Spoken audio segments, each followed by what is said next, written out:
الله الرحمن الرحيم الحمد لله رب العالمين والصلاة والسلام على أشرف الأنبياء والمرسلين سيدنا ونبينا وحبيبنا وشفيعنا مولانا محمد وعلى آله وصحبه أجمعين. أعوذ بالله من الشيطان الرجيم. بسم الله الرحمن الرحيم. إن الله لا يغفر أن يشرك به ويغفر ما دون ذلك لمن يشاء. صدق اللہ العظیم.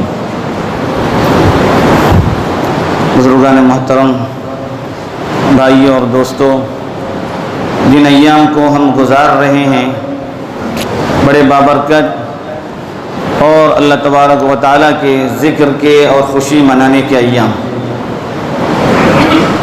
ان مبارک دنوں کے اندر جو ذکر سب سے زیادہ کیا جاتا ہے وہ اللہ کی بڑائی، اس کی کبریائی اور اس کی حمد و ثنا ہے.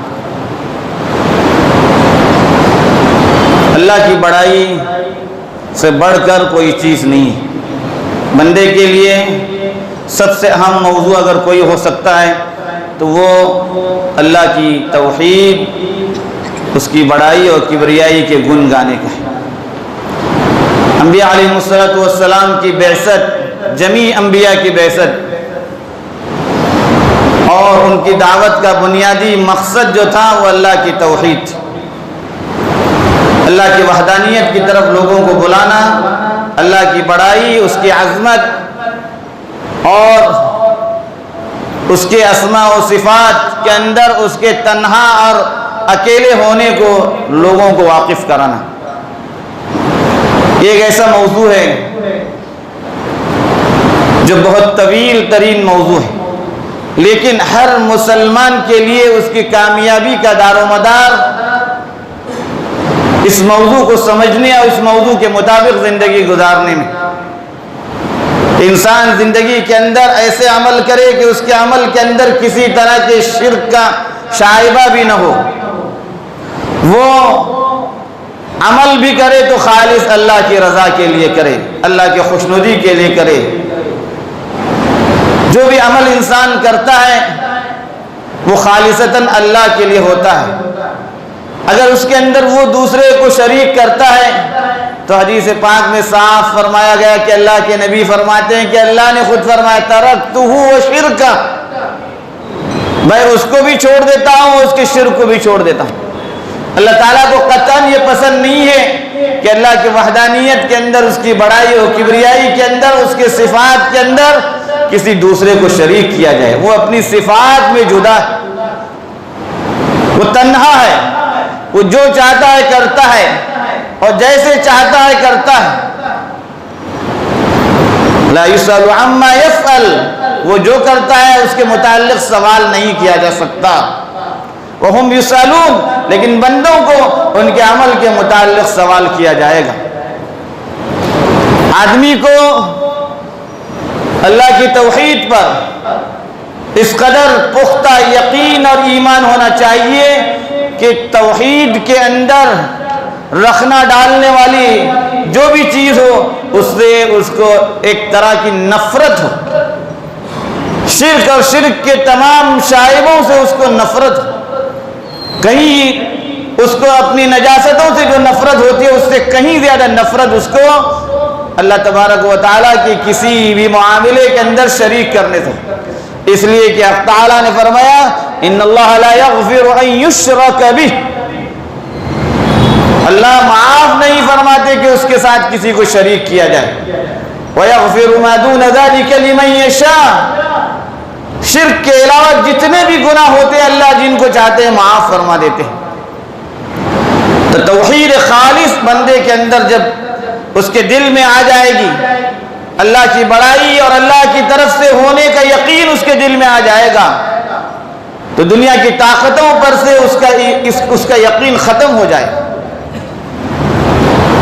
پوری دنیا کی طاقتیں مل کر کے کچھ نہیں بگاڑ سکتی جب تک کہ اللہ تبارک و تعالیٰ کا فیصلہ نہ ہو. اللہ تعالیٰ جو چاہتے ہیں وہی ہوتا ہے دنیا کے اندر. اور جب اللہ تعالیٰ فیصلہ فرما دیتے ہیں کسی چیز کے دنیا کے اندر واقع ہونے کا، دنیا کی پوری طاقت مل کر کے اس کو روک نہیں سکتی. دنیا کے پاس کوئی طاقت نہیں اللہ کی طاقت کے سامنے، اللہ کی قدرت کے سامنے۔ اس لیے مومن کا سب سے بڑا سہارا اگر کوئی ہے تو اللہ کی ذات پر یقین و بھروسہ، اور پورے دل کے ساتھ اللہ کی بڑائی اور کبریائی اور اس کی عظمت کو ماننا، اور دنیا کے اندر ہونے والے تمام امور کو اللہ کی طرف سے ہونے کو اس کو جاننا۔ جب آدمی کے دل کے اندر یہ ہو جاتا ہے تو اس کے لیے تمام تر مشکلات آسان ہونے لگتی۔ وہ بیمار ہوتا ہے تو اللہ کی طرف رجوع کرتا ہے، وہ مصیبتوں میں گرفتار ہوتا ہے اللہ کی طرف وہ متوجہ ہو کر لو لگانے لگتا ہے۔ اس کو پریشانیاں اور تکلیفیں آتی ہیں تو وہ صرف اور صرف اللہ کو پکارنے لگتا ہے، اور پھر جب اللہ پر اس کا اس طرح سے بھروسہ ہو جاتا ہے تو اس کی مصیبتیں ہلکی، اس کی پریشانیاں کافور ہونے لگتی۔ آج سب سے زیادہ اسی عقیدے توحید کے تعلق سے پھر لوگوں کے دلوں کے اندر شکوک و شبہات پیدا کرنے کی کوشش کی جاتی، لیکن مسلمان کو سب سے زیادہ اس عقیدے کو جاننے کی ضرورت ہے۔ مختلف فتنے اٹھ رہے ہیں، فتنوں کا دور ہے، اور یہ فتنے لوگوں کو اللہ کی عظمت، لوگوں کے دلوں سے اللہ کی عظمت و بڑائی کو ختم کرنے کی کوشش کر رہے ہیں۔ انبیاء علیہ السلام کی تعلیمات پر سے اعتماد اٹھانے کی کوشش کر رہے ہیں۔ بزرگوں اور بھائیوں، جب تک اللہ کی عظمت و بڑائی کو سچے دل سے قبول نہیں کیا جائے گا، آدمی ان فتنوں کا شکار ہوگا۔ دنیا کے اندر جتنے بھی فتنے اٹھنے دیجئے، ان کے دلوں کے اندر شکوک و شبہات پیدا کرنے دیجئے، لیکن جب آدمی کا پختہ یقین ہو جائے گا اور مضبوط سہارا وہ اللہ کو سمجھنے لگے گا، اللہ کی قدرت، اس کی بڑائی پر اس کا یقین ہونے لگے گا، تب پھر سب پر سے اس کا اعتماد ختم ہو جائے گا۔ لیکن جہاں اللہ کی عظمت کے تعلق سے اس کے دل میں شکوک و شبہات پیدا ہوں گے، یہ ان لوگوں کے سہارے کو ڈھونڈنے لگے گا، دنیا کی طاقتوں پر اس کا یقین ہونے لگے گا، دنیا کے ہتھیار پر، دنیا کے ایٹمی ہتھیار پر اور دوسرے ہتھیاروں پر اس کا یقین ہونے لگے گا۔ لیکن مومن جو پختہ ایمان والا ہے، جس کے دل کے اندر اللہ کی توحید و عظمت بڑائی پورے طور پر بیٹھی ہوئی ہے، انبیاء علیہ السلام کی تعلیمات کا جو اصل تھا، جس کو اللہ کے نبی صلی اللہ علیہ وسلم نے یوں فرمایا تھا، افضل ما قلته انا والنبیون من قبلی لا الہ الا اللہ، سب سے افضل ترین کلمہ جس کو میں نے اور مجھ سے پہلے گزرے انبیاء علیہ السلام نے کہا تھا، وہ کلمہ لا الہ الا اللہ، کوئی معبود نہیں دنیا کے اندر اللہ کے سوا، ایک اکیلا تنہا ہے، اپنی ذات کے اعتبار سے، اپنے صفات کے اعتبار سے، اپنے ناموں کے اعتبار سے۔ اللہ کو یہ پسند نہیں ہے کوئی آدمی کسی کی بڑائی کا اظہار کرے،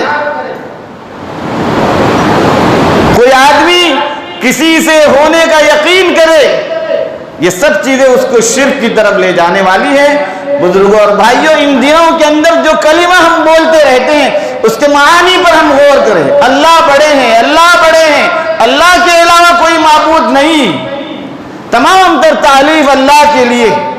بندہ ان کلمات کو بار بار دہراتا ہے، اس کے دل کے اندر یہ معانی بیٹھے، یہ تکبیر، یہ بڑائی، اللہ کی بڑائی کو بیان کرنا اللہ کو بہت زیادہ پسند ہے۔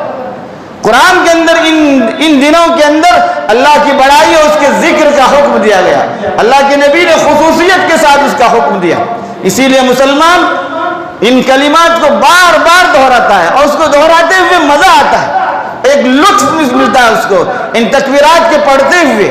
اس کے معانی پر جب ہم غور کریں گے، ہمیں غیروں پر سے یقین ہمارا اٹھ جائے گا، اللہ کی ذات پر پورا یقین و کامل بھروسہ ہمارا پیدا ہو جائے گا، پھر تمام تر مصیبتیں اور مشکلات خود بخود دور ہوتی جائیں گی۔ اللہ سے دعا ہے کہ اللہ تعالی ہمیں ان باتوں کی صحیح سمجھ عطا فرمائے، اللہ کی توحید پر، نبی کی رسالت پر ہمیں قائم و دائم رکھے، ایمان کے ساتھ اس دنیا میں رکھے اور ایمان کے ساتھ اس دنیا سے اپنے وقت پہ بلائے۔ آمین۔ وآخر دعوانا